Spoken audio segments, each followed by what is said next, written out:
സുഗമദേവി സീരിയലിൻ്റെ പുതിയൊരു എപ്പിസോഡിൻ്റെ പ്രമുഖ വിശേഷങ്ങളിലേക്ക് എല്ലാവർക്കും സ്വാഗതം. അങ്ങനെ നമ്മളുടെ ദേവികയുടെ റൂമിൽ നിന്നും ഋഷിയെ പോലീസും നാട്ടുകാരും കൂടി ചേർന്ന് പിടിച്ചു എന്നും പറഞ്ഞുകൊണ്ട് പത്രമാധ്യമങ്ങളിലെല്ലാം അത് ഭയങ്കര വാർത്തയാവുന്നുണ്ട്. ആ സമയത്ത് നമ്മളുടെ പ്രഭാവതിനോടാണെങ്കിൽ KDFിൻ്റെ പ്രവർത്തകരും അതുപോലെ ആ രാഘവൻ എന്ന് പറയുന്ന മുതിർന്ന നേതാവും പറയുന്നുണ്ട്, ദേവികയെ നമുക്ക് പരമാവധി നാണം കെടുത്തണം, ആ പേരിൽ നമുക്ക് കുറച്ച് വോട്ട് നേടാൻ പറ്റുമെന്ന്. ഈ സമയത്ത് പ്രഭാവതിക്കാണെങ്കിൽ നല്ല ദേഷ്യം വരുന്നുണ്ട്. വീണ്ടും വീണ്ടും പ്രവർത്തകർ പ്രഭാവതിയോട് പറയുന്നത് അത് തന്നെയാണ്, ദേവികയുടെ മേൽ നമുക്ക് ഇല്ലാത്ത കുറേ ആരോപണങ്ങൾ കെട്ടിവെക്കണം. ഇത്തരം ആരോപണങ്ങളൊക്കെ ജനങ്ങൾ പെട്ടെന്ന് തന്നെ ഏറ്റെടുക്കും. അതുകൊണ്ട് പ്രഭാവതി മാഡം ജയിക്കണ കാര്യം ഉറപ്പാവും, നമുക്ക് അങ്ങനെ ചെയ്യാമെന്ന് പറയുമ്പം പ്രഭാവതിക്കാണെങ്കിൽ ദേഷ്യം വന്നിട്ട് പ്രഭാവതി ചോദിക്കുന്നുണ്ട്, നിങ്ങൾ ആരെക്കുറിച്ച് എന്നോട് സംസാരിക്കണേന്ന് നിങ്ങൾക്ക് അറിയാമോ എന്ന് ചോദിക്കണം. അന്നേരം അവർ പറയുന്നുണ്ട്, VDFിൻ്റെ സ്ഥാനാർത്ഥി ദേവികയെക്കുറിച്ചല്ലേ ഞങ്ങൾ പറയണേ, അതിനെന്താന്ന് ചോദിക്കുമ്പം ദേവിക ആരാന്ന് നിങ്ങൾക്ക് അറിയോ? ഉവ്വ, മാഡത്തിൻ്റെ മരുമകളല്ലേ. എൻ്റെ മരുമകളെക്കുറിച്ച് ഇത്രയും മോശം രീതിയിൽ സംസാരിക്കാൻ നിങ്ങൾക്ക് എവിടെന്നാ ധൈര്യം കിട്ടിയത്?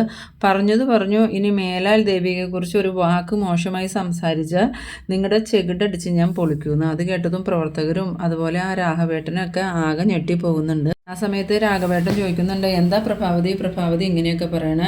ഇലക്ഷൻ ആകുമ്പോൾ ഇങ്ങനെയൊക്കെ ഉണ്ടാവില്ലേ? എതിർ സ്ഥാനാർത്ഥിയെ നമ്മൾ എത്രത്തോളം മോശക്കാരാക്കണം അതനുസരിച്ചിരിക്കും നമ്മളുടെ വിജയം എന്ന് പറയുമ്പം, അങ്ങനെ ഒരു സ്ഥാനാർത്ഥിയെ മോശക്കാരിയാക്കിയിട്ടുള്ള വിജയമൊന്നും എനിക്ക് വേണ്ട, നേരായ രീതിയിൽ കിട്ടുന്ന വിജയം മാത്രം എനിക്ക് മതി. ഈ പ്രൊഫസർ പ്രഭാവതി നിങ്ങൾ ഉദ്ദേശിക്കുന്ന ആളല്ല. എന്തായാലും നിങ്ങൾ എന്നോട് പറഞ്ഞു, എൻ്റെ അവളെ മോശക്കാരിയാക്കിയിട്ട് എനിക്ക് ഇലക്ഷനിൽ അങ്ങനെ ജയിക്കണ്ടെന്ന്. അങ്ങനെ പ്രഭാവതി ദേഷ്യത്തോടുകൂടി അവിടുന്ന് പോകുന്നുണ്ട്. അതിനുശേഷം ഗിരീശൻ വരുമ്പം ഗിരീഷിനോട് രാഘവേട്ടൻ പറയുന്നുണ്ട്, പ്രഭാവതിയോട് ഞങ്ങൾ ഒരു കാര്യം പറഞ്ഞു, അത് പ്രഭാവതിക്ക് ഇഷ്ടപ്പെട്ടില്ലെങ്കിൽ അത് പ്രഭാവതിക്ക് മാന്യമായ രീതിയിൽ പറയാലോ, അതിന് പ്രഭാവതി പ്രവർത്തകരുടെ കർണ അടിച്ചു പൊട്ടിക്കുമെന്നൊക്കെ പറഞ്ഞു. അത് വളരെ മോശം പെരുമാറ്റമായി പോയിന്ന്. ആ സമയത്ത് ഗിരീശൻ ചോദിക്കുന്നുണ്ട്, പ്രഭാവതി മാഡം നിങ്ങളോട് എന്താ പറഞ്ഞതെന്ന് ചോദിക്കുമ്പം അത് പ്രവർത്തകർ പറഞ്ഞത് ദേവികയ്ക്കെതിരെ ഇപ്പോൾ കിട്ടിയ ആ ന്യൂസ് പ്രചാരണ രംഗത്ത് ഉപയോഗിക്കണമെന്നാണ്. ഇപ്പം എന്തായാലും ദേവികയെ കാമുകൻ്റെ കൂടെ റൂമിൽ നിന്ന് കൈയോടെ പിടിച്ചത് പോലീസും നാട്ടുകാരും ചേർന്നല്ലേ, അതുകൊണ്ട് നമുക്ക് അത് ഒരു പ്രചരണ ആയുധമാക്കി മാറ്റാമെന്ന് പറഞ്ഞപ്പം പ്രഭാവതി ഒരാളോട് പറഞ്ഞത് കർണ അടിച്ച് പൊട്ടിക്കുമെന്ന്. ഇവരിങ്ങനെ തുടങ്ങിയാൽ നമ്മൾ എന്ത് ചെയ്യുമെന്ന്.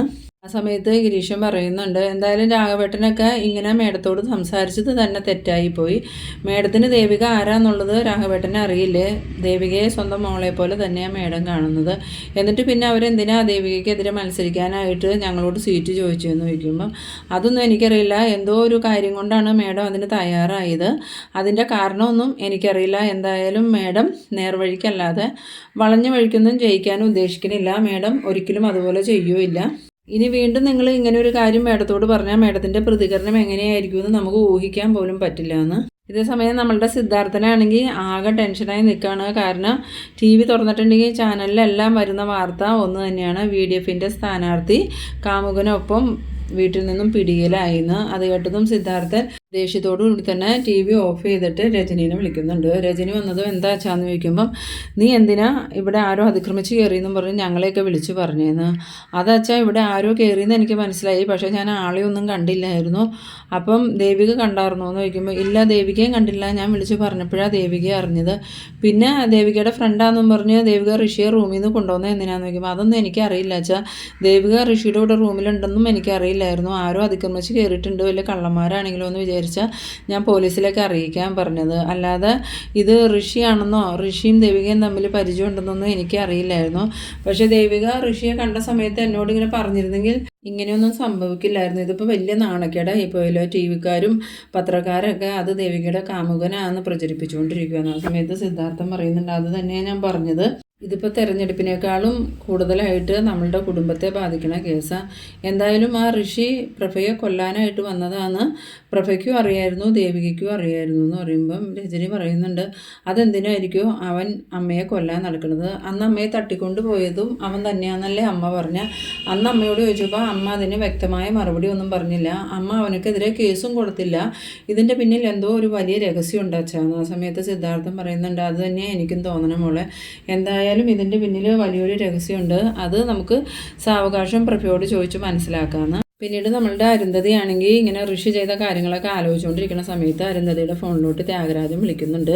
ത്യാഗരാജനാണല്ലോ വിളിക്കണേ, ഇനി ഇവൻ എന്തെങ്കിലും ഒപ്പിച്ചിട്ട് വിളിക്കണാണോ എന്നൊക്കെ ഇങ്ങനെ ചിന്തിച്ചുകൊണ്ട് അരുന്ധതി ഫോൺ എടുത്തിട്ട് എന്താ ത്യാഗരാജ എന്ന് ചോദിക്കുമ്പം മേഡം അറിഞ്ഞില്ലേ കാര്യങ്ങളൊക്കെ എന്ന് ചോദിക്കുന്നു. ആ സമയത്ത് അരുന്ധതി ഒന്നും അറിയാത്ത പോലെ ചോദിക്കേണ്ട എന്ത് കാര്യങ്ങൾ. ചന്ദ്രോത്തുനിന്ന് ദേവികയും ദേവികയുടെ കാമുകനെയും കൂടി പോലീസും നാട്ടുകാരും കൈയോടുകൂടി പിടിച്ചു.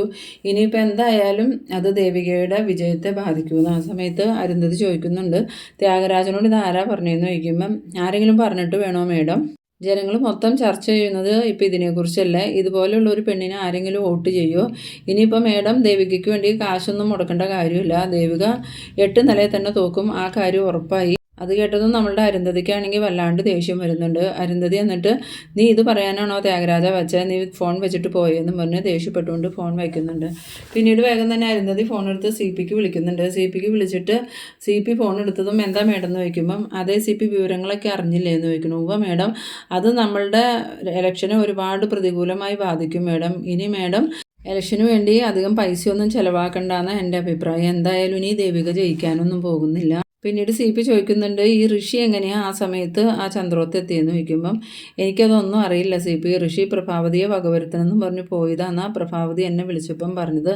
എന്തായാലും ഋഷിക്ക് ഞാൻ താക്കീത് കൊടുത്തിട്ടുണ്ട്. ഋഷി ഇനി ഇതിനൊന്നും തയ്യാറാവുമെന്ന് എനിക്ക് തോന്നണില്ല. ആ സമയത്ത് CP പറയുന്നുണ്ട് ഇനിയിപ്പോൾ എന്തൊക്കെ ചെയ്തിട്ടും എന്താ കാര്യം മേഡം? ഇപ്പോൾ നാട്ടുകാരെല്ലാം ദേവികയ്ക്ക് എതിരായി. ഇനിയിപ്പോൾ നമ്മൾ എത്ര തലകുത്തി നിന്ന് പ്രവർത്തിച്ചാലും ദേവിക ജയിക്കൂല. സ്വഭാവദൂഷ്യമുള്ള ഒരു പെണ്ണിനെ ആരെങ്കിലും വോട്ട് ചെയ്ത് വിജയിപ്പിക്കുമെന്ന്. അത് കേട്ടത് നമ്മളുടെ അരുന്ധതി ആണെങ്കിൽ സർവവും തകർന്ന പോലെ ഇങ്ങനെ ഇരിക്കുന്നുണ്ട്. പിന്നീട് അരുന്ധതി പ്രഭാവതി പറഞ്ഞ ആ ഒരു വാക്കുകൾ ഓർക്കുന്നുണ്ട്. എത്ര അരുന്ധതി തയ്യാറായാലും ഒരു പ്രഭാവതി ആവില്ല എന്ന്. എന്തായാലും പ്രഭാവതി ജയിച്ചാൽ പിന്നെ താൻ ജീവിച്ചിരുന്നിട്ട് പോലും ഒരു കാര്യമില്ല എന്നൊക്കെ ഇങ്ങനെ മനസ്സിൽ ചിന്തിച്ചുകൊണ്ടിരിക്കുന്നുണ്ട്. പിന്നീട് കാണിക്കുന്നത് നമ്മളുടെ ദേവികയാണെങ്കിൽ സിദ്ധാർത്ഥൻ്റെ അടുത്ത് വന്നിട്ട് പറയുന്നുണ്ട് അച്ഛാ ഞാൻ ഇനി മത്സരിക്കണില്ല, ഞാൻ എന്തായാലും നോമിനേഷൻ പിൻവലിക്കാൻ പോവുക. ഇത്രയധികം പ്രശ്നങ്ങൾ ഉണ്ടായിട്ട് ഇനി ഞാൻ മത്സരിച്ചാൽ ശരിയാവില്ല. അതുമാത്രമല്ല ഇപ്പോൾ TVയിലും പത്രത്തിലൊക്കെ ന്യൂസ് വന്നുകൊണ്ടിരിക്കുന്നത് ഋഷി എൻ്റെ കാമുകനാന്നുള്ള രീതിയിലാണ്. അതുകൊണ്ട് തന്നെ ഇനി എനിക്ക് എന്തായാലും ജയിക്കാനും പറ്റില്ല. അതുകൊണ്ട് അച്ഛനെ എന്നെ പിന്മാറാൻ അനുവദിക്കണം. ആ സമയത്ത് സിദ്ധാർത്ഥനാണെങ്കിൽ ദേഷ്യവും സങ്കടവും എല്ലാം കൂടി വരുന്നുണ്ട്. എന്നിട്ട് സിദ്ധാർത്ഥൻ ചോദിക്കുന്നുണ്ട് ദേവിക എത്ര പ്രാവശ്യമായി ഇപ്പം പിന്മാറും ഞാൻ മത്സരിക്കുന്നൊക്കെ ഇങ്ങനെ മാറി മാറി പറയുന്നു. ഇതുവരെയും ദേവിക ഒരു തീരുമാനത്തിൽ ഉറച്ചിട്ടില്ലല്ലോ. എന്തായാലും മോളെ മത്സരിപ്പിക്കാൻ വേണ്ടി തീരുമാനിച്ചത് ഞാൻ. അതുകൊണ്ട് മോള് മത്സരിച്ചേ പറ്റൂ. ജയിച്ചാലും കുഴപ്പമില്ല, തോറ്റാലും കുഴപ്പമില്ല, അതൊന്നും എന്നെ ബാധിക്കണ കേസല്ല. പക്ഷേ മോൾ ഒരിക്കലും പിന്മാറാൻ പാടില്ല. ആ സമയത്ത് ദേവിക പറയുന്നുണ്ട് ഇനിയിപ്പോൾ ഞാൻ ഏത് മുഖം വെച്ച ആളുകളുടെ അടുത്ത് വോട്ട് ചോദിച്ചുകൊണ്ട് ചെല്ലും. TVയിലൊക്കെ ഋഷി എൻ്റെ കാമുകനാന്ന് പറഞ്ഞ സ്ഥിതിക്ക് ആളുകൾ എന്നെ ആ ഒരു രീതിയിലല്ലേ കാണുള്ളൂ. ഇത്രയും മോശം സ്വഭാവമുള്ള ഒരു പെണ്ണിനെ വോട്ട് ചെയ്യണ്ടെന്നല്ലേ അവർ തീരുമാനിക്കുള്ളൂ. സത്യങ്ങളൊന്നും അവർക്ക് അറിയില്ലല്ലോ എന്ന്. അതേസമയം പ്രഭാവതി അങ്ങോട്ട് വരുന്നുണ്ട്. പ്രഭാവതിനെ കണ്ടതും സിദ്ധാർത്ഥൻ പ്രഭാവതിയോട് ചോദിക്കുന്നുണ്ട് തൻ്റെ ഇന്നത്തെ പ്രചരണമൊക്കെ കഴിഞ്ഞു എന്ന് ചോദിക്കുമ്പം എനിക്കെന്തോ പ്രചരണത്തിന് പോകാനൊന്നും തോന്നിയില്ല. ഇന്നിപ്പോൾ KDFകാർ പറയണത് ദേവിയുടെ സ്വഭാവദൂഷ്യം പരമാവധി പ്രയോജനപ്പെടുത്തണമെന്ന. എനിക്ക് അതിനോടൊന്നും യോജിക്കാനേ പറ്റണില്ല. അവർക്ക് എൻ്റെ അടുത്ത് പറയാൻ പോലും ഒരു മടിയില്ല. അവരെൻ്റെ മുഖത്ത് നോക്കി പറഞ്ഞു ദേവികയ്ക്ക് ഇല്ലാത്ത കുറ്റങ്ങളെല്ലാം ദേവികയുടെ തലയിൽ കെട്ടിവെച്ച് ഇലക്ഷനിൽ ജയിക്കണമെന്ന് അവർ പറയണേ. എനിക്കതൊന്നും ഒരിക്കലും അംഗീകരിക്കാനേ പറ്റില്ല. നല്ല രീതിയിൽ ഇലക്ഷനിൽ മത്സരിച്ച് വിജയിക്കണം എന്നുള്ളൊരാഗ്രഹം മാത്രമേ എനിക്കുള്ളൂ. അതിപ്പോൾ ദേവികയെക്കുറിച്ച് മോശമായിട്ടൊന്നും പറഞ്ഞുകൊണ്ട് എനിക്ക് ജയിക്കാനും പറ്റില്ല. അത് ഞാൻ അവരുടെ മുഖത്ത് നോക്കി പറയുകയും ചെയ്തു. ആ സമയത്ത് ദേവികയ്ക്ക് പ്രഭാവതിയോടൊരു ഇഷ്ടമൊക്കെ തോന്നുന്നുണ്ട്. എന്നിട്ട് ദേവിക പറയുന്നുണ്ട് എന്തായാലും അമ്മ എനിക്ക് വേണ്ടി അവരെ എതിർത്ത് സംസാരിച്ചല്ലോ, അത് തന്നെ വലിയ കാര്യം. ഞാനൊരു കാര്യം തീരുമാനിച്ചു അമ്മ, ഇനി ഞാൻ മത്സരിക്കണില്ല, ഞാൻ നോമിനേഷൻ എത്രയും പെട്ടെന്ന് പിൻവലിക്കാൻ പോവാന്ന്. ആ സമയത്ത് സിദ്ധാർത്ഥൻ ചോദിക്കുന്നുണ്ട് അത് നീ മാത്രം തീരുമാനിച്ചാൽ മതിയോ? ഒരു പ്രസ്ഥാനത്തിൻ്റെ മൊത്തം കാര്യം ഇത് നിൻ്റെ ഒറ്റയ്ക്കുള്ള തീരുമാനമല്ല എന്ന് പറയുമ്പോൾ ദേവിക പറയുന്നുണ്ട് പ്രസ്ഥാനത്തിന് വേറെ സ്ഥാനാർത്ഥികളെ കിട്ടും, പക്ഷേ കുടുംബം ഇല്ലാണ്ടായി കഴിഞ്ഞാൽ പിന്നീട് ആ കുടുംബം ഉണ്ടാക്കിയെടുക്കൽ നടക്കില്ല അച്ഛാ. അതുകൊണ്ട് അച്ഛൻ എന്നെ ഇതിനെ അനുവദിക്കണം, ഞാൻ ഇതിൽ നിന്നും പിന്മാറുവാന്ന്. ഈ സമയത്ത് പ്രഭാവതിയും പറയുന്നുണ്ട് മോളുടെ ആ തീരുമാനം ശരിയാണ്. കുടുംബത്തിൽ ഒരുപാട് പ്രശ്നങ്ങളുണ്ട്. നമുക്ക് കുടുംബത്തിന് ഒരുപാട് ശത്രുക്കളും ഉണ്ട്. അവർ നമ്മുടെ കുടുംബം എങ്ങനെ തകർക്കാമെന്ന് നോക്കി നിൽക്കുക. ആ സമയത്ത് നമ്മൾ രണ്ടുപേരും ഇങ്ങനെ മത്സരിക്കാൻ ഇറങ്ങിയിട്ടുണ്ടെങ്കിൽ അത് നമ്മളുടെ കുടുംബം ശിഥിലമാകാനേ സഹായിക്കുള്ളൂ. മോളുടെ തീരുമാനം അതാണെങ്കിൽ ഞാനും ഒരു തീരുമാനം എടുക്കാൻ പോവുകയാണ്. ആ സമയത്ത് സിദ്ധാർത്ഥൻ ചോദിക്കുന്നുണ്ട് പ്രഭ എന്ത് തീരുമാനം എടുക്കാൻ പോകണമെന്ന് ചോദിക്കുമ്പം ദേവിക അങ്ങനെ നോമിനേഷൻ പിൻവലിക്കുകയാണെങ്കിൽ പാർട്ടിക്ക് അത് ബുദ്ധിമുട്ടൊന്നും ഉണ്ടാക്കില്ല. പാർട്ടി ഒരു ഡമ്മി സ്ഥാനാർത്ഥിയെ കണ്ടുവച്ചിട്ടുണ്ടാവുമല്ലോ, അതുപോലെ തന്നെ KDFും ഒരു ഡെമ്മി സ്ഥാനാർത്ഥിയെ കണ്ടുവച്ചിട്ടുണ്ടാവും. ദേവിക നോമിനേഷൻ പിൻവലിച്ചു കഴിഞ്ഞാൽ അടുത്ത നിമിഷം ഞാനും എൻ്റെ നോമിനേഷൻ പിൻവലിക്കും. അത് കേട്ടതും സിദ്ധാർത്ഥൻ ദേഷ്യത്തോടുകൂടി ചോദിക്കുന്നുണ്ട്, നിങ്ങൾ രണ്ടുപേരും എന്താ കൊച്ചു കുട്ടികളെ പോലെ ഇരുന്നിങ്ങനെ സംസാരിക്കണം, ഇതെന്താ കുട്ടിക്കളിയാണോ? നിങ്ങൾക്ക് തോന്നുമ്പോൾ മത്സരിക്കണമെന്ന് തീരുമാനിക്കാനും അത് കഴിയുമ്പം പിന്മാറണമെന്ന് തീരുമാനിക്കാനും അതൊന്നും നടക്കൂല. പാർട്ടി തീരുമാനം അനുസരിച്ചേ കാര്യങ്ങൾ നടക്കുള്ളൂ. അത് കേട്ടത് നമ്മളുടെ പ്രഭാവതിയും ദേവികയും പരസ്പരം മുഖത്തോട് മുഖം നോക്കിയിരിക്കുന്ന ആ ഒരു സീനിലാണ് എപ്പിസോഡ് അവസാനിക്കുന്നത്. അപ്പോൾ നിങ്ങളെൻ്റെ വീഡിയോ ആദ്യമായി കാണുന്നവരാണെങ്കിൽ ചാനലൊന്ന് സബ്സ്ക്രൈബ് ചെയ്യാനും ഇഷ്ടമായാൽ ലൈക്ക് ചെയ്യാനും ഷെയർ ചെയ്യാനും മറക്കരുത്. അപ്പോൾ ഇതുപോലെ ഇൻട്രസ്റ്റിംഗ് ആയിട്ടുള്ള അടുത്തൊരു എപ്പിസോഡുമായി നമുക്ക് വീണ്ടും കാണാം. അതുവരേക്കും ബൈ ബൈ.